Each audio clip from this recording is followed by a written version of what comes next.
Assalamualaikum warahmatullahi wabarakatuh. Para rawuh ingkang kinurmatan Bapak Ibu sesepuh, bini sepuh, para tamu undangan ingkang kinasih. Kula minangka pranatacara nyuwun izin glantaraken jalane upacara temu manten. Menika salah satuninggalipun tata cara sakral ing adicara penganten Jawa. Kaping pisan matur pambuka.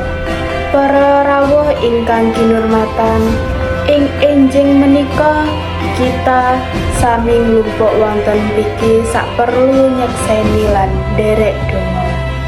Mugi-mugi upacara panginggihipun putra putri manten kakung saha manten putri tansah pinaringan rahayu, rahmat lan berkah Gusti ingkang Maha Welas. Kaping pindho adicara pasrah diri. Sakmenika kula aturi pihak keluarga manten putri kagem nampi rawuhipun rombongan manten kakung. Mugi adicara punika lumampah kanthi tertib, lancar, saha pinaringan ridho Gusti Allah. Kaping telu temu manten. Para rawuh ingkang kinurmatan, sakmenika adicara ingkang kita enten-enten yaiku temu manten. Kula aturi manten kakung maju nyedhaki manten putri. Mugi tetemu punika dados prantanda pepandhahipun bebrayan dados sambung rahayu antasipun kalih keluarga. Kaping papat balangan suruh.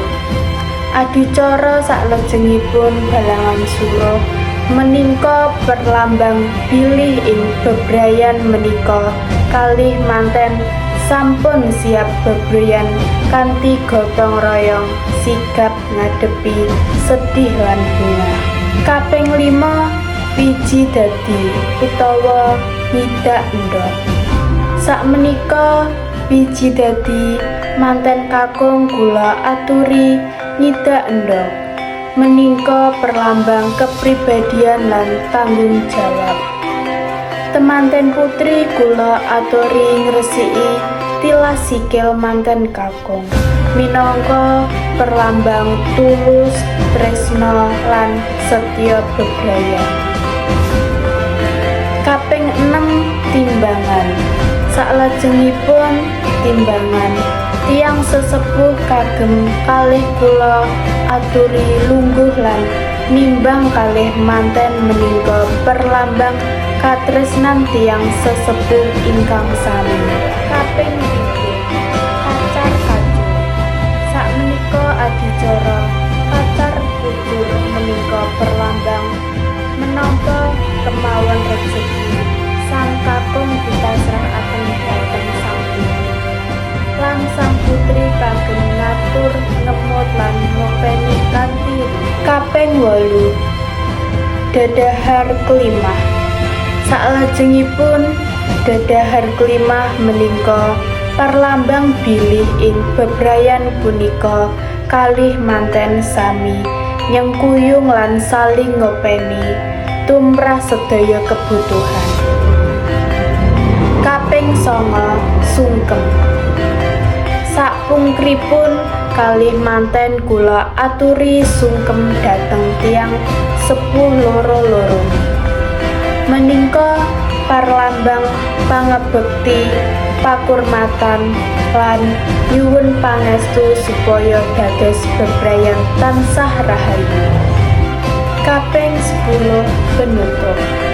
Para rawuh ingkang kinurmatan, mekaten adicara temu manten ingkang saged kula aturaken. Mugi-mugi kalih manten tansah pinarengan bebrayan kang langgeng, rukun, ayem tentrem, sakinah, mawaddah warahmah. Matur nuwun sanget dumateng panjenengan sedaya ingkang sampun rawuh lan nderek donga. Wassalamualaikum warahmatullahi wabarakatuh.